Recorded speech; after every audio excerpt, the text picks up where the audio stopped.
Salut Carmen. Salut Arnaud. Bienvenue à Vray-sur-Semois. Ah, mais merci de nous recevoir. Est-ce que tu peux me situer Vray-sur-Semois sur une carte? Alors Vray-sur-Semois, c'est la plus petite commune au sud de la province de Namur et on est vraiment situé au cœur du parc national de la vallée de la Semois. Ah oui, donc une zone très touristique. Très touristique et d'ailleurs, je vais t'en montrer davantage.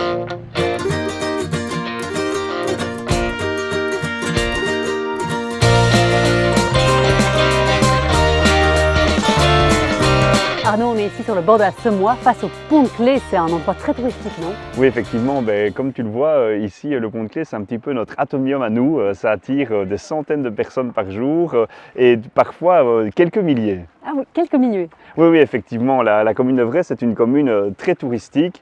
C'est d'ailleurs un grand enjeu ici dans le sud de la province. Et un enjeu que tu tentes de gérer depuis quelques mois en tant que bourgmestre ou plus longtemps? Alors, j'ai la chance d'être bourgmestre depuis un peu plus de 6 ans. Donc, en 2018, j'ai été élu pour la première fois bourgmestre, où j'avais dans mes compétences le tourisme. Et j'ai été reconduit ici au mois de juin. Donc, c'est le début de mon deuxième mandat. Et donc, à 27 ans, tu as pris les commandes de cette commune très touristique. Oui, effectivement, avec des grands enjeux parce qu'on a une population qui peut jusqu'à quadrupler en fait en période estivale et donc évidemment pour gérer les finances, les attentes des riverains, des habitants et des touristes, il faut essayer de concilier tout ça et donc évidemment ça crée parfois un petit peu de mouvement et ce qu'on peut appeler parfois des nuisances pour les habitants, mais globalement ici tout se passe bien. Et depuis ces 6 dernières années, quels sont les gros projets que tu as menés dans les dossiers liés au tourisme? Ces projets, ils sont nombreux. Alors, il faut comprendre tout d'abord que ça prend toujours un peu de temps pour qu'on arrive comme ça au pouvoir d'une commune avec une nouvelle équipe en place. Il faut s'approprier les différents projets de nos prédécesseurs, mettre notre patte et puis aller chercher les financements. Et le temps que tout se débloque, il faut quelques années. Ce qui est magnifique, c'est comme on l'a vu tout à l'heure, c'est l'aboutissement de projets comme le Ravel. Ça fait 30 ans qu'on en parle et en 6 ans, on aurait réussi à boucler plus de 12 km. Donc vraiment, toute la diagonale de notre commune, cette colonne vertébrale aurait été terminée. Ça, c'est un exemple concret.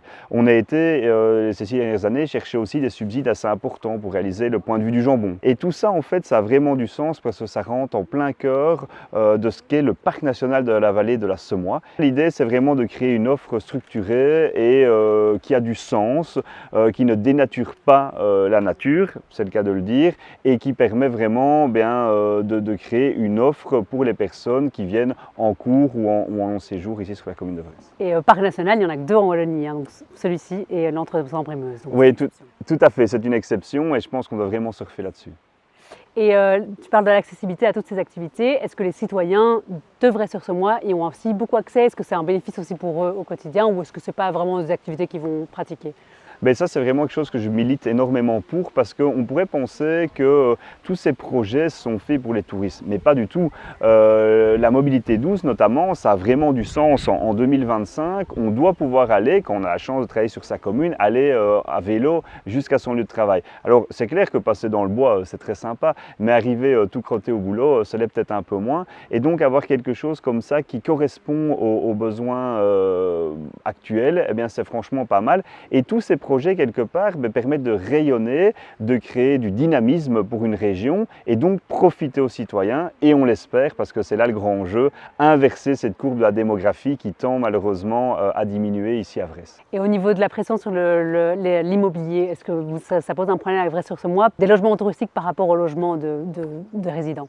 Alors oui, effectivement, c'est un des facteurs maintenant, aujourd'hui, et c'est pas nouveau, il y a toujours eu la loi de l'offre et de la demande, et aujourd'hui la demande est un petit peu différente, et puisque l'offre ici ne tend pas, en tout cas, à s'étoffer, ce qui fait notre caractère naturel, elle est plus rare, et ce qui fait quand l'offre est plus rare et qu'il y a une forte demande, les prix ont tendance à augmenter. Et alors, en plus de tout ça, on a une spécificité ici à Vray, c'est que près d'une maison sur 2 est soit un gîte, soit une seconde résidence, ou apparenté, donc un hôtel, un terrain de camping, une chambre d'hôte. Donc c'est vrai que ça crée, somme toute, un certain déséquilibre entre habitants et touristes ici sur la commune, mais globalement, ça se passe bien. Du coup, si je comprends bien, à Vray-sur-Semois, vous arrivez à concilier les demandes des citoyens, mais aussi de la demande touristique. Ouais, c'est difficile, c'est pas à moi d'en juger. En tout cas, je pense qu'on reste très ouvert sur la question. On vient notamment de terminer un PCDR, hein, donc un programme communal de développement rural, qui a suscité une grande participation des citoyens. On a d'ailleurs eu un des records en participation, donc c'est dire que les gens s'intéressent à cela. Et globalement, ben, on se rend compte que ce qu'il faut vraiment travailler, c'est la communication. Parce qu'il y a beaucoup de choses qui sont mises en place pour les citoyens ou pour les touristes, et parfois on a l'impression que ce sont deux modèles qui s'opposent, alors qu'en fait, l'union fait la force. Merci Arnaud, c'est une bonne façon de conclure cette interview. Mais merci à toi.